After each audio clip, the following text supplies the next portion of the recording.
I will cling to the old rugged cross and exchange it someday for a crown.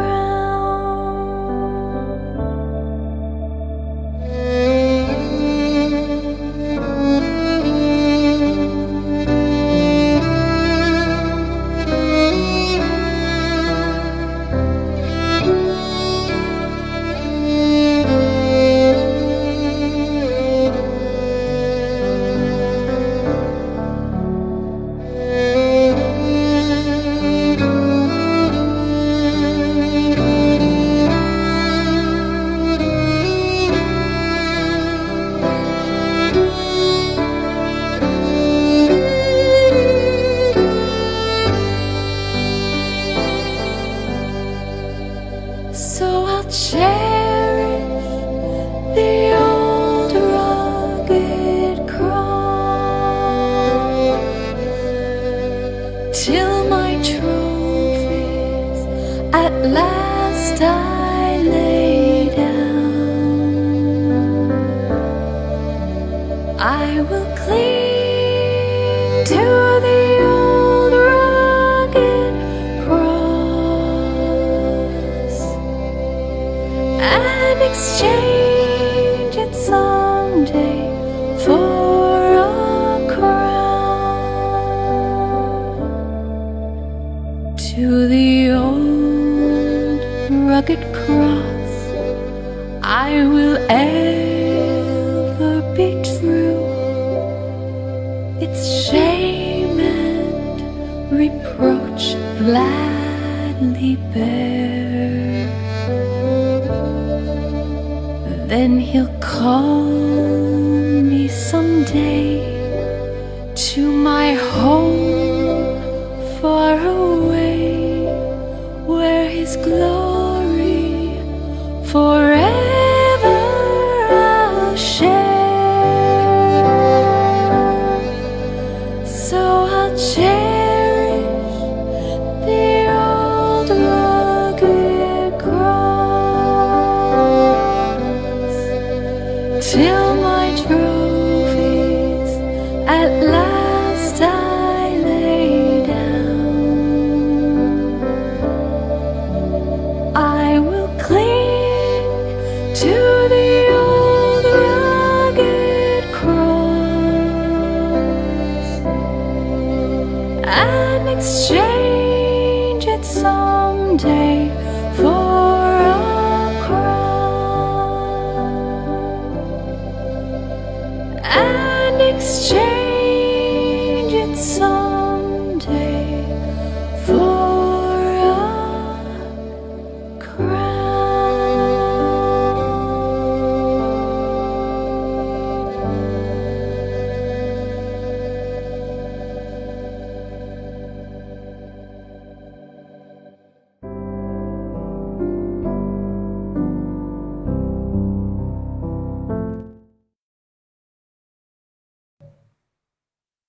Alright, so yan po, no?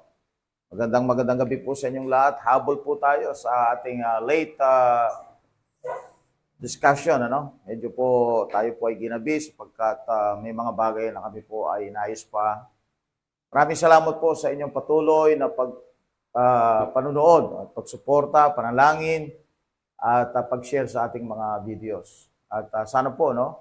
Lumawig pa po ang ating pong influence sa mas malaking parte at portion ng body of Christ. At sana po ang ating pong mga videos ay talagang nakakatulong para po mabuksan ang kaisipan ng maraming mga lingkod ng Diyos at saka mga Kristiyano. At kung sa lahat po ng mga na-save dahil po sa ating pong ministry, kami po ay lubos na nagpapasalamat sa Panginoon sapagkat isa po sa aming panalangin ay magamit ang ating pong Bible study. Ano po? So ako po ay konting iinom lang ng pang-refreshment. Okay, so sige lang, Brad. Okay lang po. So tayo muna po ay manalangin. Let's pray muna po, no? Alright, so yan. Okay, so tayo pong lahat ay manalangin. Namang Diyos na banal, muli Panginoong Diyos, salamat Panginoon Yes, Lord. sa provision mo Panginoong Diyos na pinagkaloy sa amin. Salamat sa lakas Panginoong Diyos na kami po'y muling narito Panginoon. Yes, upang, O God. tunghayan o Diyos ang panibagong pag-aaral Panginoong Diyos. Gaya po ng dati Panginoon, kami po Panginoong Diyos ay umaasa sa tulong at biyaya mo Panginoong Diyos na kami bigyan mo Panginoong Diyos ng karunungan at kaalaman sa oras pong ito, Panginoong Diyos. At ganoon din, Panginoon, sa lahat, Panginoong Diyos, na sumusubaybay sa yes, oras Lord. pong ito. Tulungan niyo po sila, Panginoong Diyos, na i-share, Panginoong Diyos, ang bagay na amin pong pag-aaralan, Panginoong Diyos. Upang sa ganoon, Panginoon, hindi lang po kami, Panginoon, ang matuto, Panginoong Diyos. Yeah. At makaalam, Panginoon, ang sa isang bagay na mahalaga na pwedeng pag-usapan sa oras pong ito, Panginoong Diyos. Kaya naman, Panginoong Diyos, Ikaw ang siyang patuloy na gumabay sa bawat isa po sa amin at sa lahat ng sumusubaybay sa oras po. Amen. Lahat ng ito, Panginoong Diyos, ay aming pong dalangin sa matamis na pangalan ng aming Panginoong Jesucristo. Amen. Amen. Amen. Praise the Lord. Okay. So, ang ating pong discussion is about what is the role, no? What is the role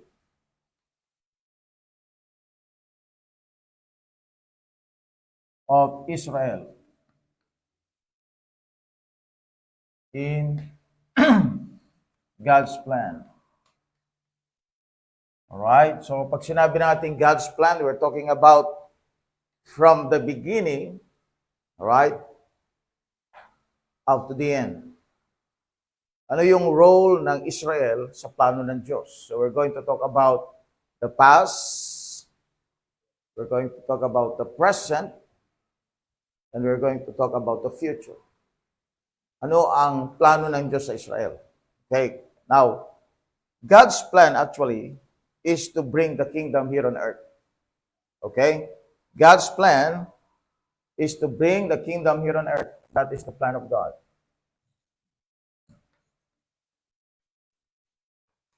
God's kingdom on earth. Okay? So, ang tawag natin dyan, the kingdom of heaven and the kingdom of God. So, ano yung role ng Diyos o ng Israel sa plano ng Diyos na idala ang kanyang kaharian dito sa lupa? So, let's see the prayer of the Lord Jesus Christ. You go to Matthew 6. Ito ay pinipray natin noong tayo po ay Catholic pa. Pero hindi natin naintindihan kung anong ibig sabihin ito. You go to Matthew 6, verse number 10, please. Alright? Matthew 6, verse number 10. Matthew chapter 6, verse 10. Thy kingdom come, thy will be done in earth as it is in heaven. Okay, so you see there, sabi ni Jesus Christ, ito yung prayer ni Jesus Christ na kanya pong ipinagagawa sa mga apostles. Ang sabi niya, after this manner, therefore pray ye, kayo, manalangin ng ganito, Our Father, which art in heaven. Okay? Nasaan daw ang Ama? Sa langit. Hallowed be thy name. Thy kingdom come. That's God. No? Thy kingdom come, thy will be done on earth as it is in heaven. So yung sinasabi ng Panginoon dyan, alright, yung pagbaba ng kaharian ng Diyos dito sa lupa. At actually, that is God's righteousness. That is God's kingdom. At kapag nakita natin yon, literal, physical, visible, that is actually the kingdom of heaven here on earth. Okay? So, that is God's kingdom. Therefore, kapag nakita natin visibly yon, something will happen here on earth. And remember, mga kapatid, in the beginning, alright, pag sinimulan natin ito, alright, sa beginning pa lang, makita natin sa beginning, alright, makita natin yung kung ano yung entrance ng sin, di ba? Yun ang makita natin. Hindi, okay lang. Mamaya na lang.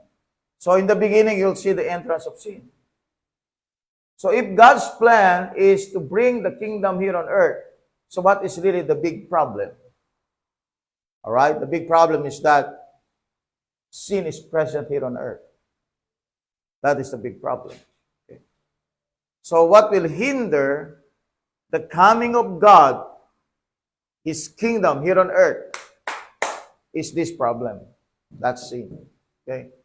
So, nung pumasok ito, mga kapatid, tanda natin, what happened to Adam? He lost what? The image, no? He lost the image. So, Adam lost the image of God.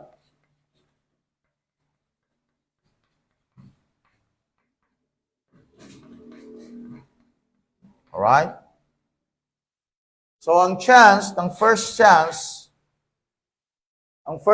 na binigay ng Diyos para yung kingdom na nasa langit will be here on earth, yung first occurrence supposed to be in the time of Adam. Kaya remember, when Jesus Christ came, according to 1 Corinthians 15, paki-check lang, Brad, 1 Corinthians 15. Let's check the Bible, 1 Corinthians 15. Talking about the kingdom. Okay? So sabi po niya. Alright? So verse number 45. 1 Corinthians chapter 15, Hanggang verse 48. 45, the Bible said, 49, I'm sorry. Sige, 45 to 49. And so it is written, the first man Adam was made a living soul, the last Adam was made a quickening spirit. Howbeit, that was not first which is spiritual, but not which is natural, and afterward that which is spiritual. The first man is of the earth, earthy. The second man is the Lord from heaven. As We have it is born, the earthy, such as they also that are earthy, and as in the heavenly, such are they also that are heavenly. Verse 49. And as we have borne the image of the earthy, we shall also bear the image of the there we go. heavenly. So what is the issue? The issue is the image of God. Alright? Kailangan bumalik ito para ang kaharian ng Diyos na nasa langit ay mangyari dito sa lupa. When Adam lost the image of God, who will bring back the image of God here on earth? The second Adam. No? And that is the reason why Jesus Christ came. To bring back what Adam lost. Actually po, mga kapatid, no? The chance, alright? Tanda natin, ha? Adam was called Son of God. Alright? Son of God. Remember, okay? Dito kaya makita niyo mahalaga yung word na son because it is related to the kingdom of God. Alright? Bago mangyari, ako nakita ko po ito, bago mangyari na dumating talaga ang kaharian ng Diyos dito sa lupa, ito muna mangyari dapat. Bumalik yung image ng Diyos. Bumalik muna yung image ng Diyos. Kaya, may mangyayari sa Israel, no? Sapagkat ang Diyos, meron siyang ginamit, replacement, doon sa kay Adam. Replacement niya kay Adam. Alright? Ang replacement niya kay Adam ay si Jesus Christ. Okay? Alright? So sabi niya sa Bible, and as we have borne the image of the earth is, dito na tayo galing, ano? Alright? Adam lost the image. So ano na siya? Ano na yung ating sinful nature. Okay? So ano na yung dala natin ngayon? Sinful nature. We have the image of an Adamic sinful nature. Okay? So lahat yan, from here, hanggang dito. Ha? Okay, hanggang dito. Okay, second coming, yan. Sa millennium, 1,000 years, andyan pa rin yung image ng earthy. Andyan pa rin. Okay? Then after everything happened, no? For example, natapos na yung white throne judgment. Tapos na yung white throne judgment. Okay? Anong next? Anong next? Next will be what? Eternity. Ngayon, in eternity, something must happen para mabuhay ang lahat, no? Okay? Mabuhay ang lahat. Nakatulad ng Panginoong Hesukristo. Something must happen here. Okay? Alright, something must happen here. Kaya makita po ninyo, lahat should be related to Jesus Christ. Ang pwede lang makapasok sa eternity, sapagkat ang eternity, nandito yung kingdom ng Diyos. Yung righteousness. Kingdom of heaven. Okay? O yan. So mamaya, makikita ko sa inyo kung anong role ng Israel dyan. Okay? Ito yung plano ng Diyos, no? Matthew 6, verse 10. Thy kingdom come, thy will be done on earth as it is in heaven. That is God's plan. Alright? So kaya ang theme ng Bible is kingdom. Itong King James Bible natin, alright, pinasulat ng King ito, okay, sa pamagitan ng mga translators. At ang theme ng King James Bible na Word of the King. Yung Bible natin is Word of the King. Ang theme is the kingdom. Because ang plan ng Diyos is to bring the kingdom of God and of heaven here on earth. Kaya lang, the problem, alright, the problem is a sinful nature. Hindi po nawala yan, mga kapatid. All throughout the ages, hindi nawala yan. Kahit sa millennium pa, nandyan po yung earthy image ng tao. So dito lang talaga mababago. Okay? This is after the white throne judgment. Doon lang papasok. Okay? Ito lang yung eternity na kung saan po yung image ni Adam may eradicate. Okay? So, wala nang sinful nature dito. Kasi kapag ka nagkaroon pa ng sinful nature dito, hindi pwedeng manatili yung kaharian ng Diyos sa tao. Tanda natin, bakit? Sapagkat ang tao po ay sinful. So walang eternal connection ng tao sa Diyos sapagkat meron siyang sinful nature. So dito, hindi lang sin ang mapapatawad. Dito, napatawad ang kasalanan, no? Through the blood of Jesus Christ. Okay? Sins are forgiven. Alright? Sins are forgiven. Tayo, sa church age, napatawad ang ating kasalanan. Through Jesus Christ. Tama? Sins are forgiven here. Alright? Sins are forgiven. Sins are remitted here. Pero yung nature, andun pa rin. So, anong gagawin ng Diyos para sa ganon? Yung kingdom dumating. Ito. Alright? Ito yung issue. Alright? Yung issue.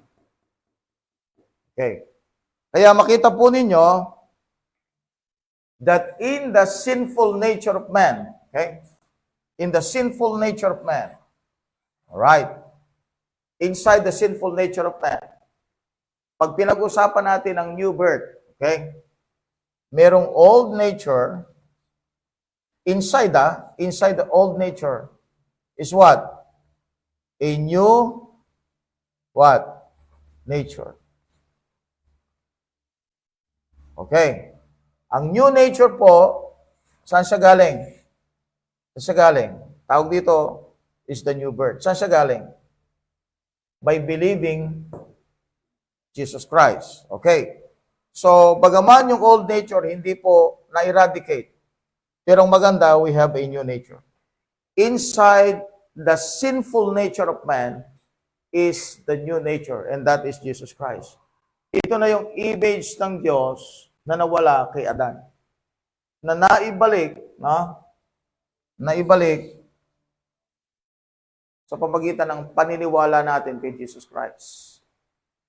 So that is the importance of new birth. Sapagkat hindi makakapasok ang kingdom ng Diyos sapagkat merong sinful nature na.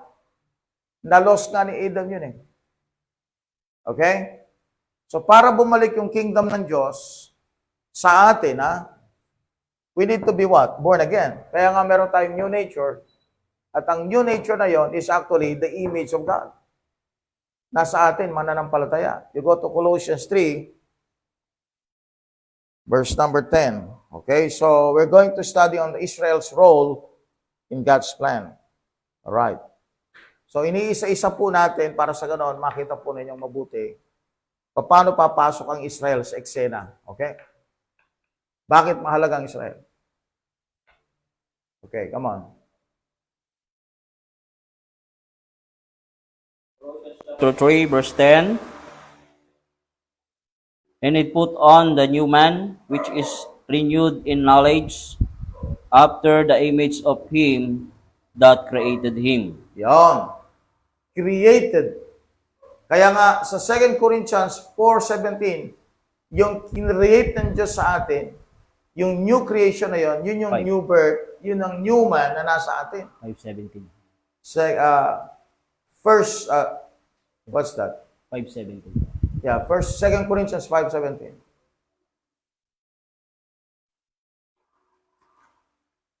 Tignan po ninyo, no? So, importante po ito, mga kapatid, na maintindihan natin.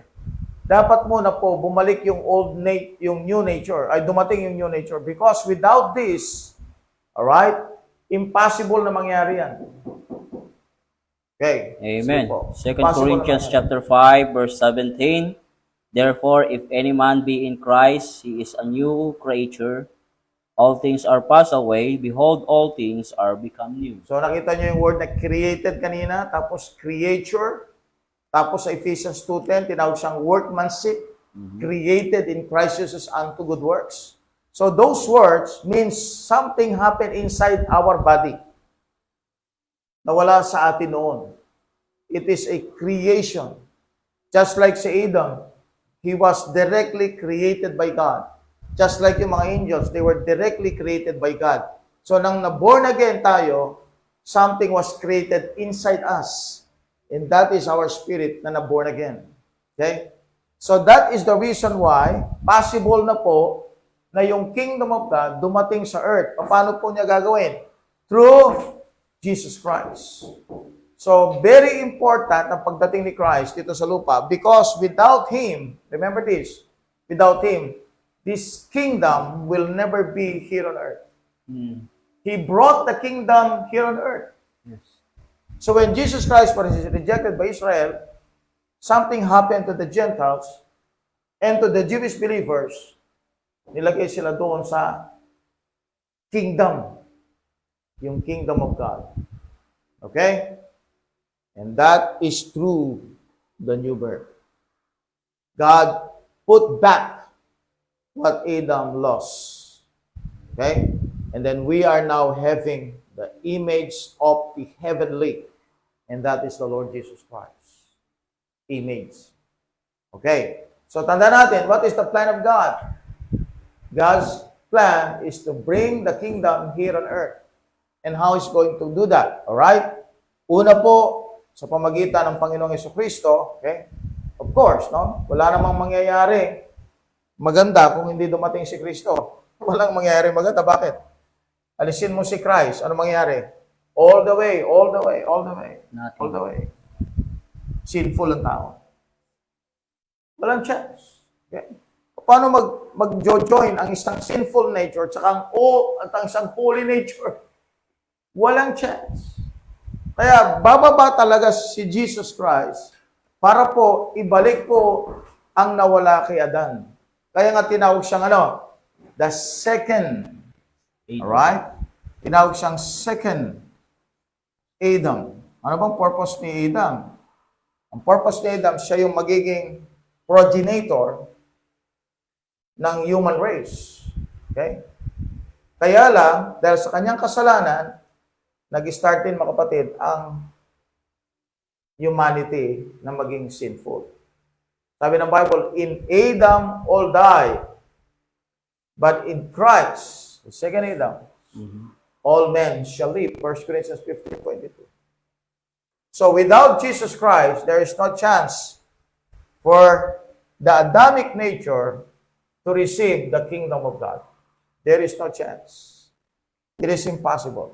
Alright? Kaya naging posible lang yan because we have what? The new nature. Okay, now, so ito yung way. Ito yung way, no? Pero itong program na ito, kapatid, ito yung sa panahon ng church age. Okay, yan ang program ng Diyos sa panahon ng church age. That's the program of God. Yung new birth. Okay? Kaya nga sabi ng Bible, except a man be born again, He cannot he see cannot see the kingdom of God. the kingdom of God by birth. So you are born from above. Okay? So ito po yung paraan ng Diyos na idala ang kingdom. Kaya lang ito po ay hindi po siya visible. Alright? Basahin natin sa Luke 17:21.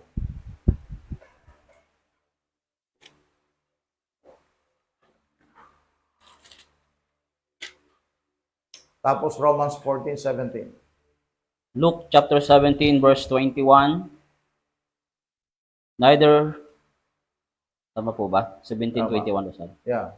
Neither shall they say, Lo here or Lo there, for behold, the kingdom of God is within you. Yan, within you. So, hindi siya visible. Alright? Sa church age, hindi visible yung kingdom.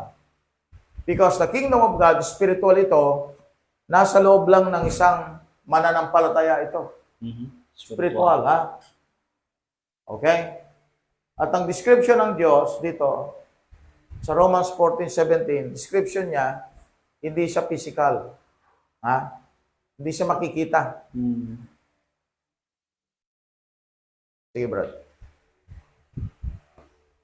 Romans 14. Yeah. 14:17. Romans chapter 14, verse 7. 17. For the kingdom of God is not meat and drink, but righteousness and peace, and joy and the Holy Ghost. Hindi siya hindi eating, hindi drinking. Physical yon. Joy, that's inside. Peace, that's inside. Righteousness, that's inside. You cannot see it. Alright? It's inside. During the church age, walang kingdom dito. Alright? Walang kingdom na makikita mong physical. Okay? Pero nung panahon ng Old Testament, ito napapasok, mga kapatid, yung Alright? Ito napapasok yung Israel. Walang physical dyan, ha? Okay? Walang physical. Pero sa panahon ng Israel ay tinawag ng Diyos. This is the purpose of Israel. Alright? To bring the kingdom of heaven. Tanda natin, this is the visible part of the kingdom of God. Okay? This is the visible part of the kingdom of God. Ang role ng Israel sa plano ng Diyos na idala ang kaharian ng Diyos dito sa lupa. Okay? Ang role nila, sila yung magiging representative ng Diyos. Okay? Alright. So, Exodus 19:16. Tinawag silang kingdom. Alright? So, nag-start na yung kingdom. Sige, Brad. Exodus chapter 19, Yeah. verse 16. And came to pass on the third day in the morning that there were thunders and lightnings and a thick cloud upon the mount, and the voice of the trumpet exceeding loud, that all the people that was in the camp trembled. Okay? Sige, Brad. Exodus 19. Yes po. Sige. Alright, so I think 6 tayo. 6. 6. Not 16. Sige, Brad, basahin mo. 19:6. Ayun yan, tama po. Okay, so Exodus chapter 19 verse 6. All ye shall be unto me a kingdom of priests and an holy nation. These are the words which thou shalt speak unto the children of Israel. Yung word na holy dyan, okay? Holy nation. Holy. Ang ibig sabihin niyan is holy. Alright? Means they are, I think sa Hebrew is kadus. No? Hindi ako nagkakamali, no? Ano lang, hula lang yan, no? It means set apart. Parang isang bahagi ito, tapos nag-cut ka. Hiniwalay mo yung, hinat mo na yun. Separated. They were sanctified. So, holy yun. Alright? So, amongst the human nature, yung humanity, yung human race, alright? Merong group mula kay Adam na sinet apart ng Diyos. Entire human race. Hinat ng Diyos, parang ganun, no? Because that's the term, holy. They were sanctified, they were separated.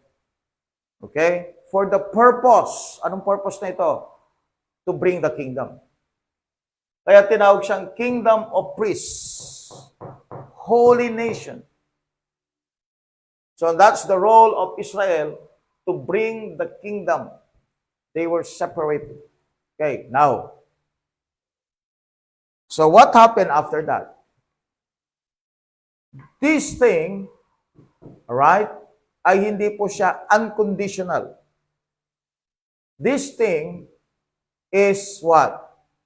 Conditional. By what? By obedience. Kaya merong law. Right? Yung law ang siya magsaseparate sa kanila. Yun ang doon sila magiging holy. Kaya binigay yung law para manatili silang separated. Kasi that's God's purpose to them. Kaya may law sapagkat they are separated.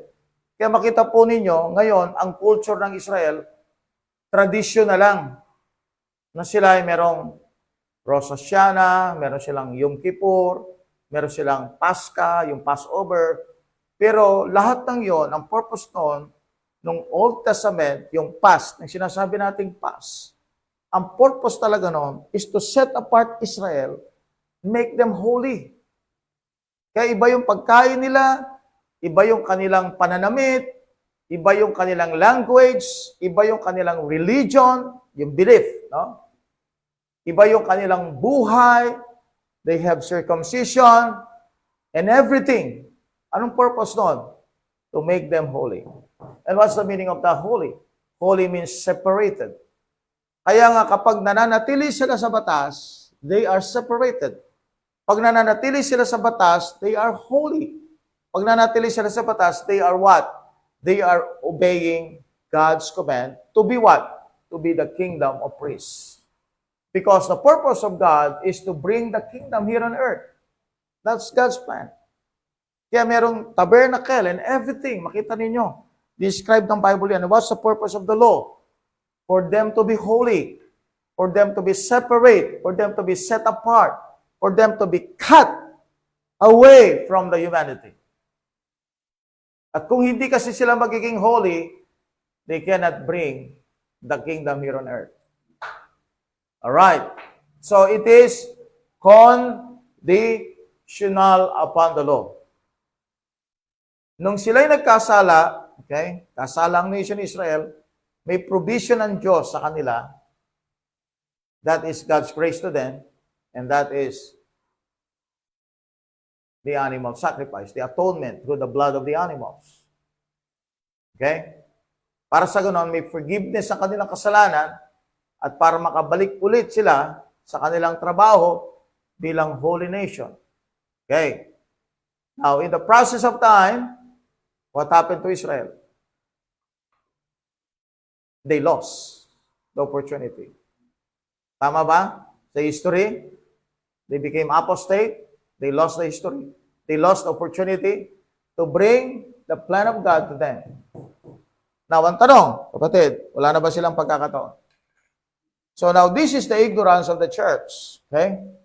The church is ignorant. Alright? The church is ignorant to God's plan.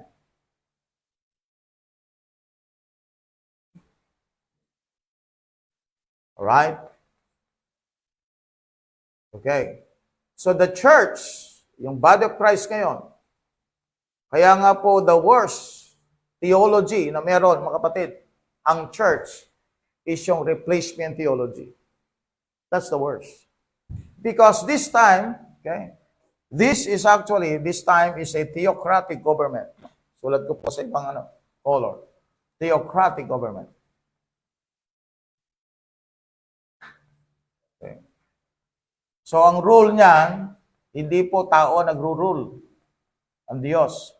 Why theocratic government? Because it's going to bring the kingdom, kaharian, no?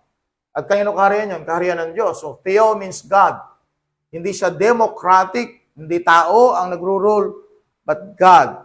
Alright? Theocratic government. Okay, that's the Old Testament. So, remember what happened to Israel. They failed. Now, when Jesus Christ came for the very first time, all right, again, the kingdom of God,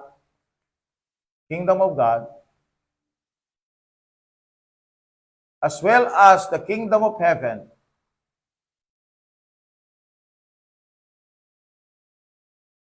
was offered to them, to Israel, for the second time.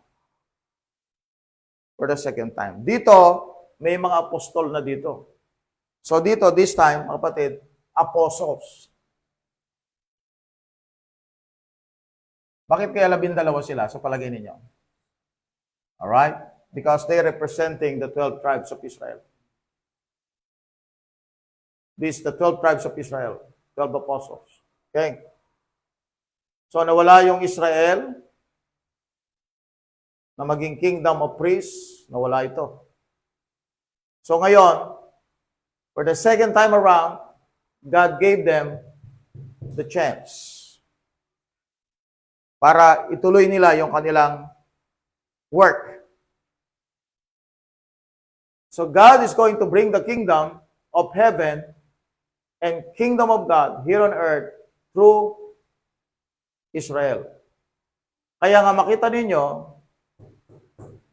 ang dahilan kung bakit hindi natuloy ito, alright? Nawala ulit, no? Nawala. Yung chance na ito, nawala.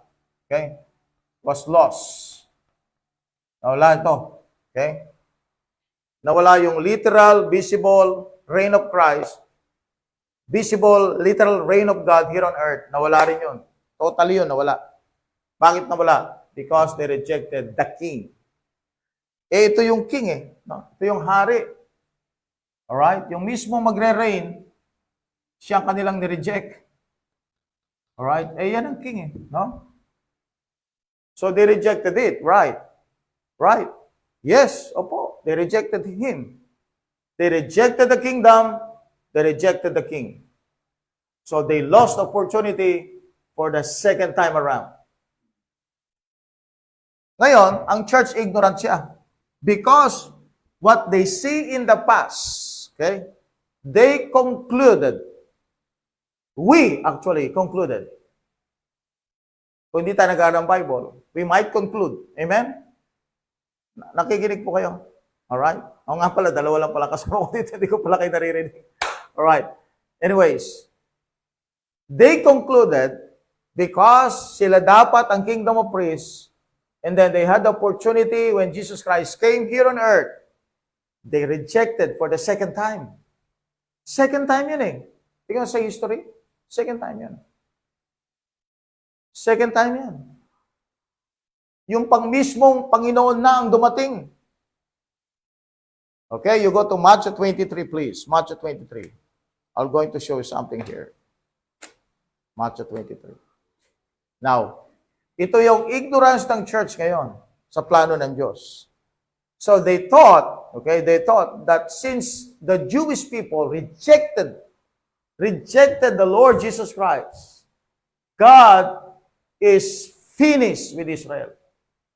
God is done with Israel, and every promises in the past were now placed to the church. We are the Israel of God.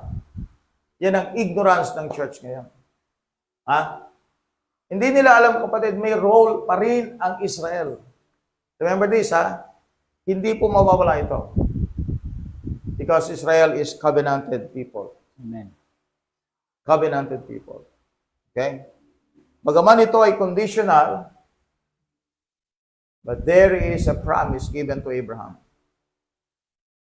which would make them a nation that will bring the kingdom here on earth. Okay. Ano yung sinabi ko ba na verse? Matthew 23. Matthew 23:39. Matthew 23 verse 39. Yeah. For I say Ano mo to? unto you, ye shall not see me henceforth, will ye shall say, Blessed is he that cometh in the name of the Lord. Okay, tingnan niyo po yung wordings na sinabi ng Panginoon. Sabi niya, for I say unto you, ye shall not see me henceforth, till ye shall say. Yung word na, ye shall not see me henceforth, is talking about His glorious coming. His glorious coming. At ang sabi ng Panginoon, hindi nyo ako makikita till ye shall say, Blessed is he that cometh in the name of the Lord. Now, He is not talking to some Israelites only. He's talking to the Pharisees and Sadducees who rejected Him as King. Alright? So, Jesus Christ, actually, binanggit sa Matthew 21:9, na may mga tao sa panahon ni Kristo na sinabi na siya yung Panginoon. Verse 9, and the multitudes that went before and that followed cried, saying, Hosanna, the Son of David, blessed is he that cometh in the name of the Lord, Hosanna in the highest. So may mga ilan, okay? May mga ilan. Pero ang sinasabi ni Christ dito, ang kausap niya kasi dito mga Pharisees. Yung iba sinabi nila na siya, Blessed be the name of the Lord. Blessed be the name of the Lord. Blessed is he that cometh in the name of the Lord. Pero yung mga Pharisees and Sadducees, hindi pa nila sinabi yun sa bibig nila. Ibig sabihin, sa pagdating ni Jesus Christ in the second coming, all Israelites, all, not some, all, amen, will say what? Blessed be, The name of the Lord. blessed is he that cometh in the name of the Lord. Iyon po. All Israel. Now, listen to this. Okay? Ang church, ignorant sila sa prophecy, okay? Na meron pang time ng Israel will recover from his failure, from her failure. Kung country ito, bansa ito, no? Ang failure ng Israel, ni-reject nila si Christ. Sabi ni Christ, Ye shall not see me henceforth till ye shall say, Blessed is he that cometh in the name of the Lord. kung wala ng chance ang Israel, now listen to this, kung wala ng chance ang Israel, hindi na sasabihin ni Kristo yon sa mga Pharisee at Sadducee. Sasabihin niya, hindi nyo na ako makikita. Kailanman. Because you rejected me. Pero sabi ni Jesus Christ, ye shall not see me henceforth. Henceforth. Comma. Ito yun. Amen? This time. Till ye shall say. Sabihin, meron pa rin chance pala ang tao. Kinakausap niya. Ang bansang kinakausap niya. Blessed is he that cometh in the name of the Lord. Okay, now listen to this. Kapag dumating na yung point ng Israel ay re-recognize na nila yung Messiah na kanilang nireject. That is the time, my friends, my beloved brother in Christ, that this kingdom of God,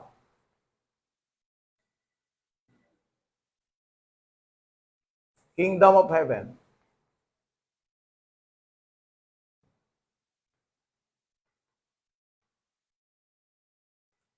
will be seen.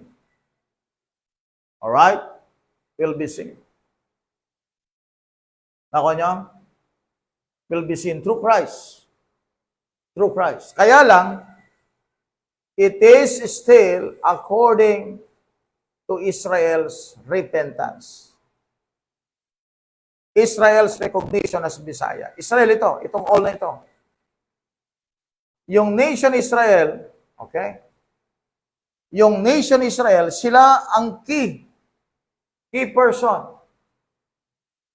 sa pagdating ng Panginoon. Sila yung key person. Ibig sabihin, God is going to change their heart. You go to Ezekiel chapter 36, please. God is going to change their heart. Babaguhin ng Diyos ang kanilang puso at maging ang kanilang spirit. God is going to change their heart. Okay? So they are covenanted people. Okay? You go to Ezekiel, please. Ezekiel 36. I think 26 yan. 36, 26. Kung di ako nagkakamali. Andyan, Brad? Andyan kayo? 36. Okay, pakibasa lang po. Ezekiel chapter 36, verse 36. Tama po ba? Yeah. Then the heathen that are left 36, 26. 36, 26.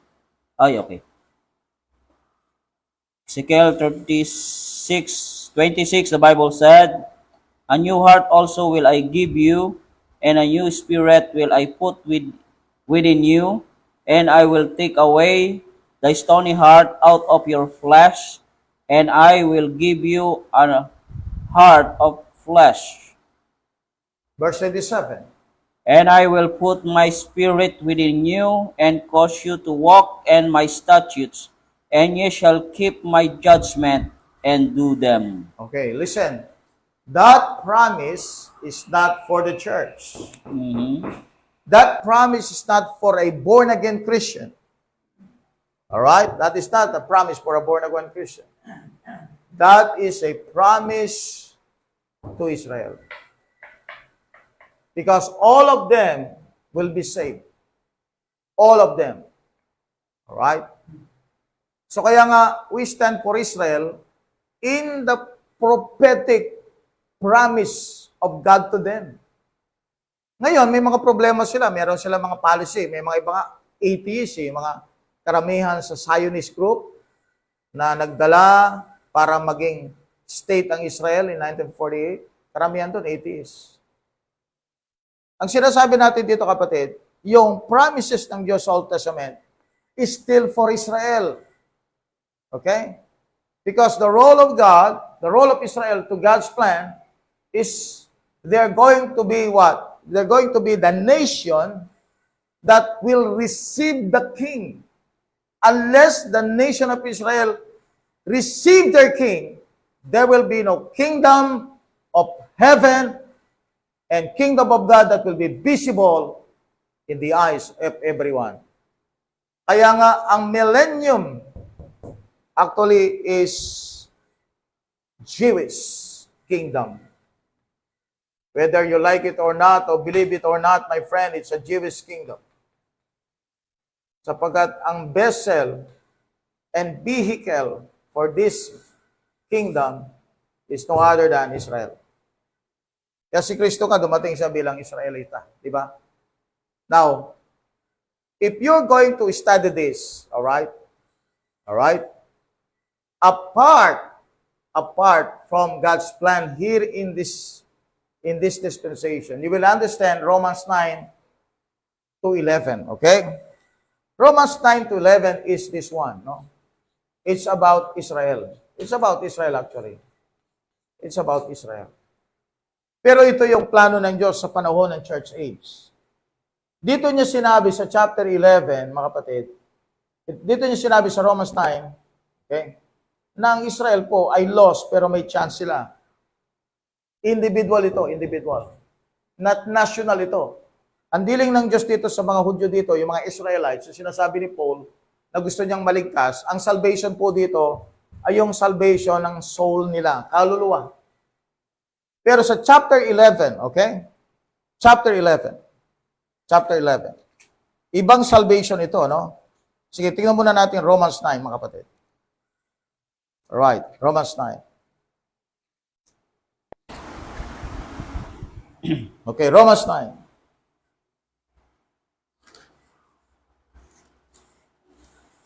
Yes, po. Verse number 1. I say the truth in Christ, I lie not, my conscience also bearing the witness in the Holy Ghost that I have great heaviness and continual sorrow in my heart, for I could wish that myself were accursed from Christ for my brethren, my kinsmen according to the flesh, who are Israelites, to whom pertaineth the adoption and the glory and the covenants and the giving of the law and the service of God, and the promises whose are the fathers, of whom as concerning the flesh Christ came, who is over all, God blessed forever. Amen. Ang sinasabi niya, ito yung nakaraan. Ang sinasabi niya, sila yung covenanted people of God, kung saan galing si Christ. Pero ang sabi niya, ganito, not as though the word of God hath taken none effect, for they are not all Israel, which are Israel. Kung makita ninyo yan, they are what? Lost. Alright? Lost. They are lost. Up to Romans chapter 9, up to last verse. In Romans 9, they are lost. Kailan sila lost? Lost sila ngayon pag pinag-usapan natin ang grace ng Diyos. Pag pinag-usapan natin yung gospel, lost sila. Okay, ang Israelites. Katulad din sila ng mga Gentile. Pero kung sino man, no, ang tatanggap, sapagkat binanggit po dito, okay, I think we are in Romans 11. Okay, ito sabi niya, alright, ito, no? Verse 4. But what saith the answer of God unto him? I have reserved myself 7,000 men who have not bowed the knee to the image of Baal, even so that at this present time also there is a remnant according to the election of grace. Hindi lahat dito ay lost pag pinag-usapan natin ang salvation by grace. Okay? So under this is salvation by grace. Sa church age, ito, panahon ito, salvation by grace. Karamihan sa mga Hudyo dito are what? Lost. But may mga remnant. Okay? Ang remnant na yon, kapatid, alright, ganito sila, remnant na yon, ay yung mga na-save, alright? Yung mga remnant na yon ay na-save through election of grace. Yung mga na-save by grace through faith. Alright? Ako nyo? Pero hindi sila marami, remnant lang eh, no? Parang ganito, no? Kung ito-drawing natin sa pie, yung pinaka, parang pie, no? Pie, pinaka-pie. Kuha tayo ng isang pie. Kuha tayo ng isang pie lang, pie. Alright? Isang pie lang. Okay. Alright. Okay. Ito lahat, Jew. Lahat yan, Jew. At itong pie na ito yung mga na-save under the election of grace. Okay? Yung mga na-save by grace through faith. Alright? Tinawag silang remnant na katulad ng 7,000 na hindi nag-worship kay Baal sa panahon ni Elijah. Okay? Kaya ang Romans 9 is actually sa panahon ng church age. Pero makita nyo sa Romans 11, even though they are lost, generally, they are lost generally. Lahat ito, lost ito. Okay. Ito yung saved. Although they are lost generally, now listen to this is very important. Although they are lost generally, okay? Okay ba yung audio natin, Brad? They are lost generally, pero merong mga na-save. Kaya tinawag silang remnant. Kaya lang konti lang sila. Itong remnant na ito, itong na-save na ito, sa panahon ng church age, they are already part of the church. Part of the church. The body of Christ. Okay? So, yung mga apostol kasama na dyan. Yung mga disciples, yung mga naunang disciples ni Paul. Alright? Ni Jesus Christ na naging bahagi. Alright? Sa dispensation and grace. They're part of the church. Okay? They are saved according to the election of grace. Now, listen. This is the salvation of the soul. Nakuha na? Kaya nga individual ito. Salvation of the soul. Now, Romans 11:25.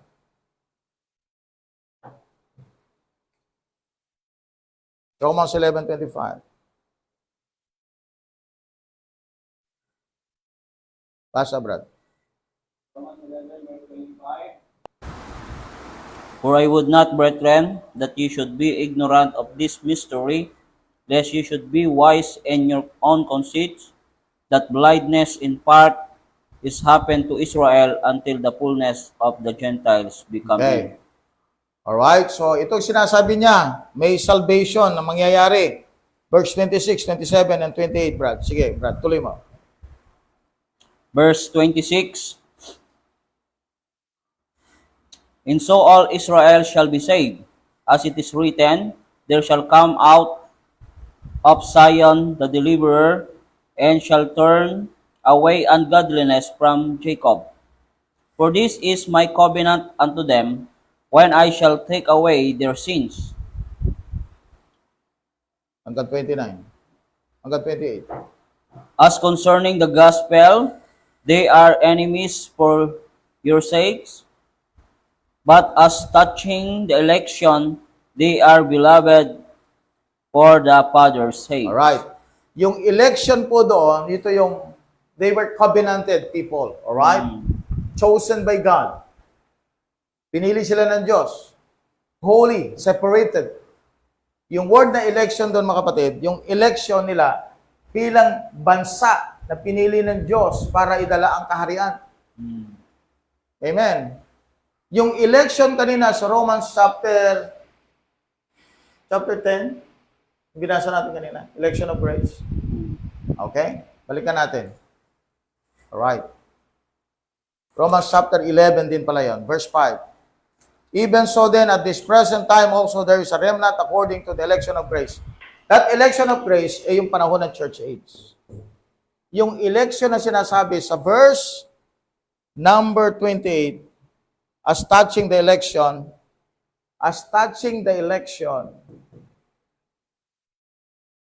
anong election ito? As a nation. Kita nyo? Yung na-save dito, individual, election by grace. Alright? Bakit? Kasi kapag tinanggap mo ang Panginoong Jesucristo, whether ikaw ay Hudyo o Hentil, elected ka eh. Hindi ka na-elect before the foundation of the world na wala pa si Kristo. Na-elect ka before the foundation because you received Christ. Ang election mo nag-start nung tinanggap mo si Christ. Ephesians 1:4. So ito yung election of grace. Pero ang election na sinasabi diyan, election as a nation. Kaya tinawag siyang holy, set apart. Okay? Alright, now, ito na. As concerning the gospel, they are enemies. Sa panahon ito, lost ang Israel. Pag pinag-usapan ng gospel, lost sila. Okay. Alright, yan ang condition nila. Kaya nga sabi ni Paul sa Romans 10, Brethren, my heart's desire and prayer to God for Israel is that they might be what? Saved. Ang pinag-usapan niya dyan, yung mga tao sa panahon niya na lost ng mga Hudyo because they rejected the gospel. Okay? Pero elected din sila because they were what? They were chosen people of God. Elected pa rin sila. Pero ang election nila, kapatid, hindi election sa kaligtasan. Election sa kanilang pagiging Israelite, sa kanilang role bilang Israel sa plano ng Diyos. That is the reason of their election. Pero dito, sinabi ni Paul, pagdating sa church age, lost kayo. Masasave lang kayo sa base, sa grace ng Diyos. At mga ilan-ilan lang ang nasave sa election of grace. Okay? Antindihan niyo? Okay? Pero ito sabi ng Panginoon. Okay? Ito ang sabi ng Panginoon. Okay? Ito ang tribulation period, right? Alright. Ito, ala na ito eh. Panahon ito, deluded sila. May delusion na nangyari dito. Na-confuse sila, na-deceive sila. Pero, kahit po nangyari yon, alright, sinave pa rin sila ng Diyos. Kahit na naging bahagi sila doon sa delusion na nangyari sa buong mundo, sa 7 years tribulation period, okay, still, alright, meron pa rin promise ng Diyos sa kanila. Now, look at this one. Huwag niyong kakalimutan ng kapatid. Kapag ignorante tayo sa Israel, lahat ng mga Old Testament promises, idadala mo na promise mo sa iyo at hindi sa kanila. Eh kasi nga, kung titignan ninyo, no, ang daming mga gumagamit ng verse ng Jeremiah 29:11. Halos lahat. Ang destiny daw, para bang yung destiny na para sa Israel, binigay sa tao. Naniwala kay Kristo. That destiny is the destiny of Israel. Basahin mo nga, Jeremiah 29:11.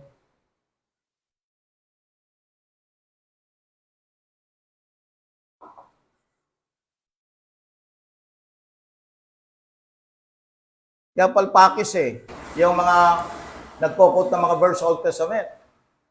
Hindi nila tinitignan yung promises na yun kung kanino. Jeremiah 29:11, Brad. Kita mo na? Yes po. Sige. Jeremiah chapter 29 verse 11. For I know the thoughts that I think toward you, saith the Lord, thoughts of peace and not of evil, to give you an expected end. Oh, yun ang destiny. Kanino destiny yan, Brad? Kung babasahin mo Jeremiah, kanino destiny yan? Sa Christian ba yan? No. Sa believer ba yan? Sa panahon ng church age? No. That is the destiny of Israel.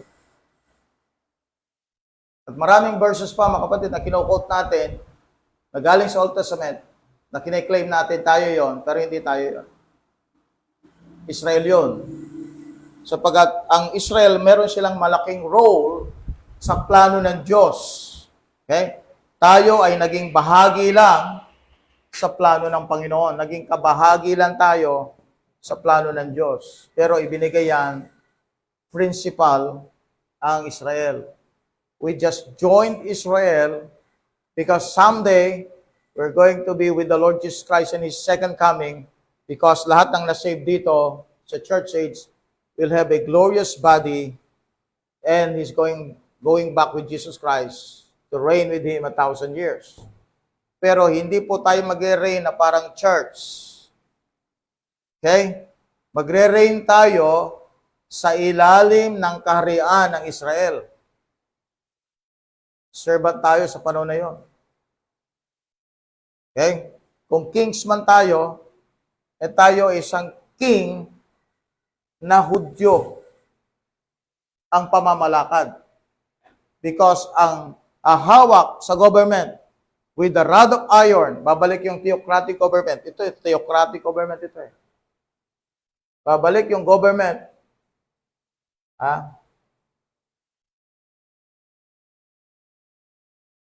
na sinimulan ng mga Israel. Yan. Romans 11, please. All right, Romans 11. Okay? Romans 11. As concerning 28, the gospel, they are what? Enemies for your sakes. Romans chapter 11, verse 28. As concerning the gospel, they are enemies for your sakes, but as touching the election, they are beloved for the Father's sake. Yeah. They are beloved. Beloved pa rin pala sila dyan, oh. Although nagkaroon sila ng problema dyan. Problema. Still, hindi nawala sa kanila yung relationship ng Ama sa kanila. Son pa rin sila. Amen? Son pa rin sila. Kaya pagbalik dito, kapatid, alright, this is the role of Israel. Sila, mga kapatid, ang magiging main person sa panahon ng pagdating ng Panginoon. Okay? Kaya nga yung priesthood, hindi binigay sa atin. Although tinawag tayong a royal priesthood. Okay? Saan tayo hinawig? Saan tayo kinumpara? Sa Israel. Pero kung walang Israel, hindi tayo pwede maging royal priesthood. Sapagkat ang ibig sabihin ng royal priesthood, that will be our part, okay, in the future, as well as during the time of the present time in the church age. Tayo yung royal priesthood, no? Pero yung literal, spiritual yun eh. Yung literal na talaga makita mo yung activity sa millennium na merong temple, yung activity, Hudyo ang gaganap nun. Kita nyo? That's the role. Kaya nga sinabi ni Jesus Christ, kanina ba niya sinabi yung thy kingdom come? Hindi naman niya sinabi sa Gentile yan eh. Pray ye. Sino kausap niya? Apostol. Ano yung mga apostol? Mga Hudyo. Pray ye. Ibig sabihin, you, Jewish people, you have to pray for the kingdom of God to be here on earth. You pray. We're not going to pray for that. The Jewish people will pray for that. Because sa kanila binigay ang institution na yon. Kaya nga yung pagpipray ng mga Gentile, Our Father who art in heaven, hallowed be thy name. Sinasayaw pa namin yan eh. Kami Katoliko eh. Sumasayaw, thy kingdom come. Hindi ka magpipray ng Ama namin. Prayer ni Jesus Christ yun. Tinuturo niya sa mga Hudyo. Sapagkat sila dapat ang manalangin ng ganun. Sapagkat nandun na yung king, kailangan na nilang tanggapin sapagkat yun ang paraan para magsimula. So from the Israel, kaya makita ninyo, sa Zechariah, I'll just show you something here in Zechariah. Okay? Para mapatunayan ko sa inyo na kapatid na ang Israel talaga, ang talagang sentro ng lahat pagdating ng kaharian ng langit, kaharian ng Diyos. Kaharian ng langit, kaharian ng Diyos. You go to Zechariah 14, please. Go to Zechariah. Zechariah. And we're going to end here. Tapos na po tayo. So ito yung future. Alright? So ano ang connection nito sa 1948? Alright, actually, malayo pa. Malayo pa ito. Nung naging state ng Israel, ano pa lang yan, parang paalala sa atin na talagang hindi dapat nating talikuran ang promises ng Diyos sa Israel. Pero malayo pa yan, malayo pa. Malayo pa yan. Hindi pa yan ang Israel na darating. Hindi pa yan ang Israel na darating. Iba yan. Diba? Hindi pa sila converted yan. State lang sila ngayon. Pero hindi pa sila converted. Kasi yung Jesus na Messiah nila, rejected pa rin sa kanila eh. Mhm. But here in Zechariah 14 is a different view, no? It's a different view. Verse 1 Zechariah up to 14, verse 2. verse 1, Behold, the day of the Lord cometh, and the spoil shall be divided in the midst of thee. For I will gather all nations against Jerusalem to battle, and the city shall be taken, and the houses rifled, and the woman ravished. And half of the city shall go forth into captivity, and the residue of the people shall not be cut off from the city. Verse 3. Then shall the Lord go forth and fight against those nations as when he fought in the day of battle. Verse 4. And his feet shall stand in that day upon the Mount of Olives, which is before Jerusalem on the east, and the Mount of Olives shall cleave, and the midst thereof toward the east and toward the west, and there shall be a very great valley, and half of the mountain shall remove toward the north, and half of it toward the south. Yun. So lahat ng bansa nag-ipon-ipon laban sa Jerusalem. Now listen to this. The center and final action will not be America, will not be Russia, will not be China. It will be in Jerusalem. Bakit sa Jerusalem? Bakit sa Jerusalem? Bakit sa Jerusalem? God's plan. Bakit sa Jerusalem? Nag-aaway ang mga tao doon. Bakit nandun sila? Bakit galit na galit sila sa Jerusalem? Sapagkat that is the final battle wherein Jesus Christ will land in the Mount of Olives. On the Mount of Olives, and is going to divide it, that mountain. From that landing, amen, kung saan si Kristo din sa Acts chapter 1 verse 11, umakyat doon sa Mount of Olives. Yung pag-akyat niya, siya rin ang lugar na kanyang pagbaba, at pagbaba niya, yung battle na yon will destroy the nations. And from there, mga kapatid, if you read from verse 8, from Jerusalem, and the Lord shall be king over all the earth. In that day shall be one Lord, and his name one. Mula doon sa Jerusalem, doon na lalabas, magpo-flourish ang blessing sa buong mundo. From Jerusalem. So that's the role of Israel, my friend. No? Hindi po sila nawala.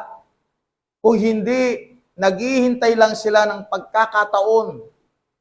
At kapag sila ay naging nation sa paghahari, naging kingdom sa paghahari ni Jesus Christ, I tell you, that nation will bless all nations. And no one ever will attempt to fight them, because from them is the power of God. Okay? Kaya nga sabi ng Bible, ang pagwo-worship sa verse 2016, ang pagwo-worship doon sa mismong Jerusalem kung saan nandun yung king. Nakita niyo 'yon, mga kapatid? Na yung Jerusalem magiging center, magiging capital ng worship, magiging capital ng dictatorial rule ng ating Panginoon. From there, doon magmumula ang glory ng Diyos. So what's the role of Israel? It's going to wait for the king. Alright? They are the covenanted people, and they're going to wait for the king. At pag dumating na yan, yung heart ng Israel, handa na sila to receive their Messiah, simula na ang kingdom ng Diyos at kingdom ng langit dito sa lupa. Doon na mapupulfill yung panalangin na tinuturo ni Jesus Christ sa mga apostol. Thy kingdom come, thy will be done on earth as it is in heaven. Kaya nga pinagpipray sa kanila yun because they're going to receive the kingdom. Hindi sa Gentile pinare-receive ang kingdom. Sa Israel. Kaya kailangan may Israel, may Hudyo. Kaya bakit gustong-gusto ng mga taong talunin ang Israel? Sirain, patayin, i-persecute ang Israel. Bakit? Because Satan is behind that. Because alam niya lahat ang programa na yan. Kung pinag-aaral natin, alam ng Diablo ang programa na yan. Since Genesis 3:15, alam niya yung programa na yan. Alam na niya yung plano. Kung meron mang dispensationalist, yan, ang Diablo, dispensationalist. Alam niya ito. He believed this one. Kasi kung hindi siya niniwala dito, hindi siya gagawa ng paraan para i-destroy ang plano ng Diyos. Diba? Hindi siya lilitaw dito sa Antichrist kung wala siyang alam sa dispensation. Babasa siya ng Bible. Nagkukot nga siya ng Bible Kung meron mang Bible believer, Bible believer, yung Diablo. Kaya lang, kalaban siya. Kalaban siya doon sa plan ng Diyos. He believed what God said. Naniniwala siya doon. Kaya nga niyang baluktutin eh. Kaya nga nagbibigay siya ng ibang Bible sapagkat alam niya kung ano yung tamang Bible. Tama ba? Kaya nga siya nagbibigay ng wrong ministers, wrong teachers, wrong Bible study sapagkat alam niya kung ano yung tama. He knows how to counterfeit the genuine thing. Kapag hindi niya alam ito, hindi niya kayang i-counterfeit. Alam niya ito. Hindi siya bobo. Hindi siya ignorante. He believed God. He believed what God said. Ang problema lang mga kapatid, wala siyang heart acceptance sa truth. Wala siyang heart acceptance sa truth. Kaya nga, hindi lang po dapat Bible study ang alam natin, kung hindi dapat meron tayong heart acceptance na talagang ito ay gusto ng Diyos. You have to be part of God's will and God's plan. Hindi yung alam mo lang yung plano ng Diyos, pero hindi ka naman nakabahagi sa plano ng Panginoon. Amen? Thy will be done. All right, that's all, folks. And God bless you. God bless you. Okay? So, salamat po. At hindi na natin may isa-isa ang ating mga viewers sapagkat medyo late na po at itong aking isang kapartner para na siyang butterfly para siyang caterpillar na pumupunta na sa cocoon. Okay. Alright, so yun lang po. Brad, batiin mo na lang sila in one whole na pagbati. Amen. So, shout out po sa lahat ng sumubaybay sa oras po ito. God bless po sa inyong lahat. At tayo po ay manalangin. Dakilang Diyos, amang banal, salamat Panginoon sa napakagandang pag-aaral, Panginoong Diyos, namin pong natunghayan ngayon, Panginoong Diyos. At dalangin po namin sa muli po naming pagkita-kita o pagsama-sama, Panginoong Diyos, sa pamamagitan ng programang ito, Panginoong Diyos. Ikaw muli ang siya pong magdala sa amin, Panginoon, upang kami, Panginoong Diyos, ay patuloy na matuto, Panginoong Diyos, mula po sa inyo pong salita, Panginoong Diyos, o yung plano mo, Panginoong Diyos, pagdating sa Israel, Panginoon, at maging po sa plano mo rin, Panginoong Diyos, sa amin bilang isang mananampalataya. Panginoong Diyos, pinupuri ka namin, pinapasalamatan sa dakilang pangalan ng aming Panginoong Jesucristo. Amen. Amen. Okay, please like, share, and follow our Facebook page. Kayo na din po sa ating YouTube channel. Paki-subscribe na po kung hindi pa rin po kayo nakapag-subscribe. Nang sa gayon kayo po ay maging updated sa lahat po ng ating mga latest videos. Okay, once again, good morning, good afternoon, and good evening. Real KGB believers, now signing off. Amen. Thank you po for watching. Alright? God bless po sa inyong lahat.